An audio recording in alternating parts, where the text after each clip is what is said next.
Before we get into today's video, I would just like to touch on a small subject on social media yesterday. Now, I hate to be one that sits here and focus on the negative side of things because this channel gets plenty of positive comments. There's so many of you out there who appreciate the videos, and I appreciate everyone that does watch the content, but there is small things, and I think obviously people are more likely to take action to the negative comments opposed to the positive comments. But it was on social media, and if you haven't seen by now, a Wrexham fan channel was taken down by another Wrexham channel for using a small amount of their work on social media. Like I said, that's from what I've seen. I'm not going to sit here and pretend I know the ins and outs of it, but I did think it was worth me voicing my opinion and giving my support to the person that has had their channel taken down, because I've had a video taken down in the past for the wrongdoing. I'm not going to sit here and name the channel, but I think you know by now. So I voiced my opinion on social media, as I think I should do, in support of the person that had their channel taken down. And to get a reply in the comments of someone attacking my personal appearance, something I can't change about me, while sitting behind an account with a fake profile picture, no one knows what this person looked like. I am lucky that I'm quite thick-skinned and I can take these comments, and I don't take them to heart. I'll look at them, I'll just get on about with my day, because I know there's so many people on the channel and so many people that watch me that really appreciate the content, that these small comments don't really affect me that much. But what my point is if you make this comment to someone else who might not be as thick-skinned and someone that might be insecure about their looks, and I'm lucky that I'm not, but if you are going to make this comment in the future, then I do think it's a very risky game, and I think it's, again, the lowest of blows. But I don't want to speak on it too much, but if it's just a life lesson, don't take the mick out of someone's appearance. It's the lowest form of behaviour that someone could do, especially in a small situation like this when nothing was aimed towards that person. Again, I hate to be a burden, I hate to be negative on the channel, but I thought it was worth noting because unfortunately in the world there are some idiots. But enough of the waffle, enjoy today's video. We're back in the seat today and we're back pumping out the content on Wrexham Football Club in the off-season. Today I've got a variety of different talking points that I am going to be bringing to you, and they're talking points that I think are very interesting surrounding Wrexham, and are just completely different topics compared to each other. Today I'm going to be having a look at them in depth. We're going to be looking at the financial impact that it could have on the club if two of our players are set to feature in the 2026 World Cup. We're going to be looking at the fresh new Kop update given by co-owner Rob McElhenney, and of course it wouldn't be a video in the off-season for Wrexham if I wasn't to touch on some transfer news. So before we get going in today's video, I say every video, this is your hub for Wrexham AFC content. It's optional to subscribe, but if you are looking for content and you look down there and it says subscribe, please consider subscribing, because in the off season we've got 5 months of it. I'm going to be bringing you plenty of content coming your way, transfer news, general news on the football club. It will be coming your way, so please feel free to subscribe. And you've absolutely killed the support over the past couple of videos, so let's see if we can continue that trend by hitting 350 likes. Enough of the self-promotion, let's get looking first on the upcoming World Cup and what it could mean for Wrexham. So FIFA are set to pay clubs close to $11,000 per day for every player released for the 2026 World Cup. Even if a nation crashes out in the group stage, clubs are still guaranteed to receive around $250,000 per player.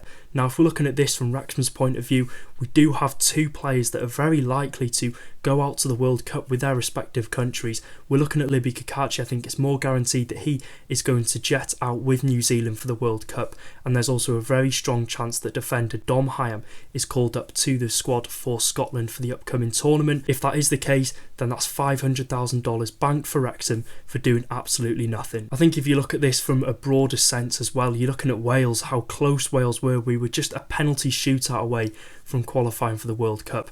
That would have meant we'd have had 3 extra players represent us on the biggest stage: Kiefer Moore, Nathan Broadhead and Danny Ward. So it's disappointing in that sense, because Wrexham could have banked over £1 million for, again, just doing absolutely nothing, just seeing our players go out to the World Cup. We'd have got an extra bit of money for that, but again, it's not the end of the world, and I think it is important to note from a point of view from the Wrexham fans that are going to be watching the World Cup, although our team isn't in the tournament, we're going to have so much pride in seeing Libby Kakachi and hopefully Dom Hyam represent their countries, and most importantly represent Wrexham on what is the biggest sporting stage and the biggest sporting tournament in the history, because we're also looking at this. It's been so long since a player has represented Wrexham in the World Cup. I think I'm right in saying it was Carlos Edwards and Dennis Lawrence for Trinidad and Tobago way back in 2006, so at the time it's going to be over 20 years since we have had a player represent us on the biggest stage, so it's going to be absolutely fantastic to see them represent their countries and most importantly fly the flag of Wrexham in the bigger stage. Touching on this topic even further as well, I think it is a good initiative from FIFA, of course. I saw Ghana say that they were set to bring 3 of their players from the Ghanaian league, not ones from the bigger leagues across the world, because the money that the clubs do get in the Ghanaian league will go so far in terms of improving infrastructure and improving the quality of the league by bringing in new players. So it's a good initiative for the countries, again, like Curacao, like Haiti, who are going to have players from leagues that aren't well funded. So I think it is really good from FIFA, this. And moving on to some transfer news now. It's interesting, we've got our first sort of confirmed proper bit of transfer news from, again, a well-respected journalist in Ben Jacobs. He's reporting that Wrexham are showing an interest in midfielder Enzo Bardelli, who currently plays his football in the second tier of France, where he's coming off the back of an incredible season and his best personal season to date for Dunkirk in League 2. From central midfield, we're looking at Bardelli. He's registered 16 goals and assists in 36 games.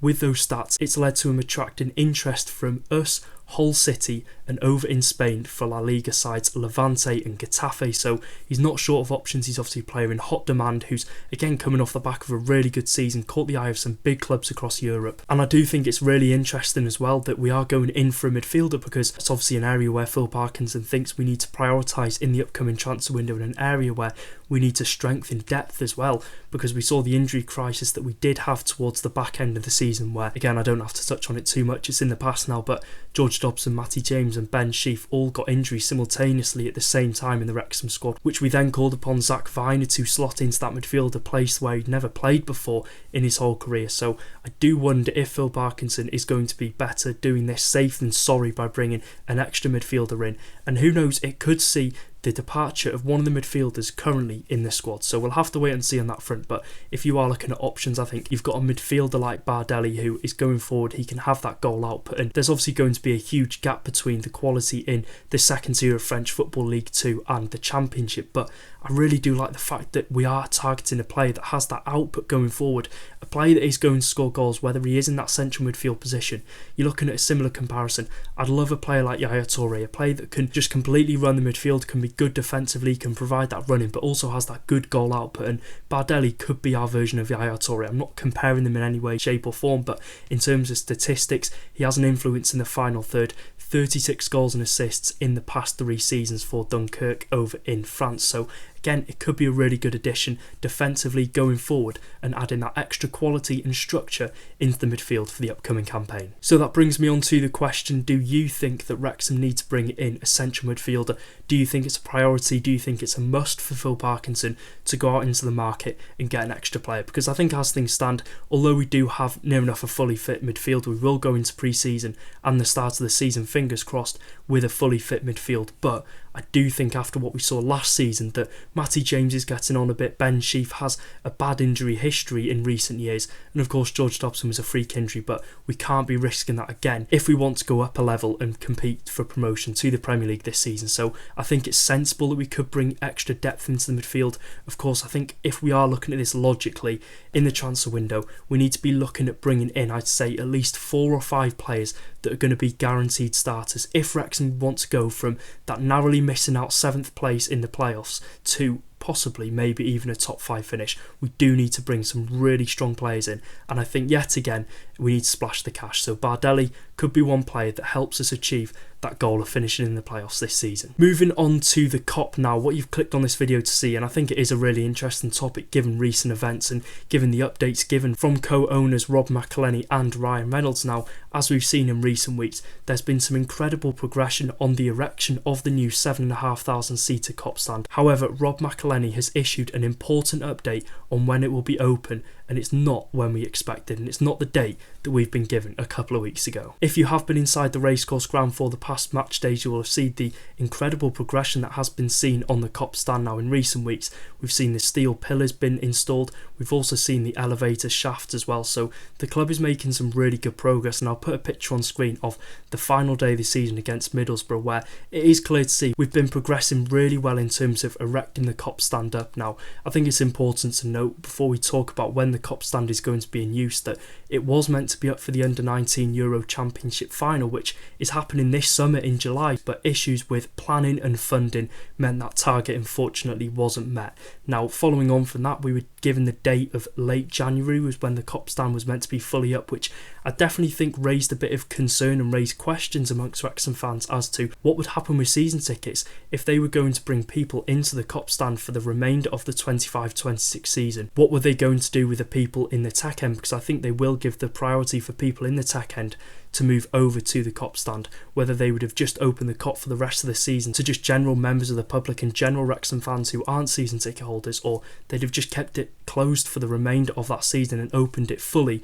from the start of the following campaign. However, moving on from those questions and moving on from that debate, the debate was closed by co-owner Rob McElhenney, as he has said in an interview that it will be open to fans at the start of the 27-28 season. So not this summer, the following summer, which again is really disappointing. It's 2027 when we'll finally see the Kop stand come up. It was meant to be up, I'd say, at least 3 years ago, but again, stuff's been in our way. We've been patient and we've done everything we need to do, and finally we're seeing progress. What Rob said in his interview was, I'm going to say this publicly just because it's easier once you say it publicly. It's going to be ready for the start of the 27-28 season. It's going to be open for business, and that means butts in seats.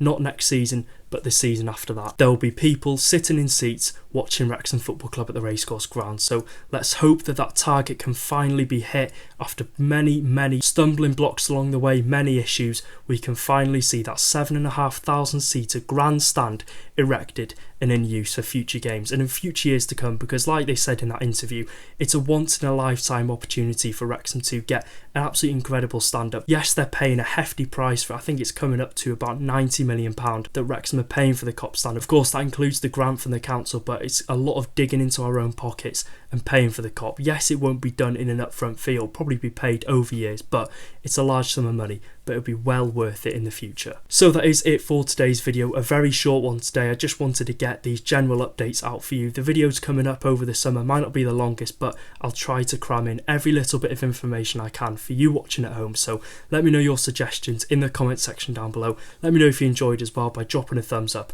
subscribe, do all that good stuff, and I'll see you in the next video. Take care guys, up the Championship Reds.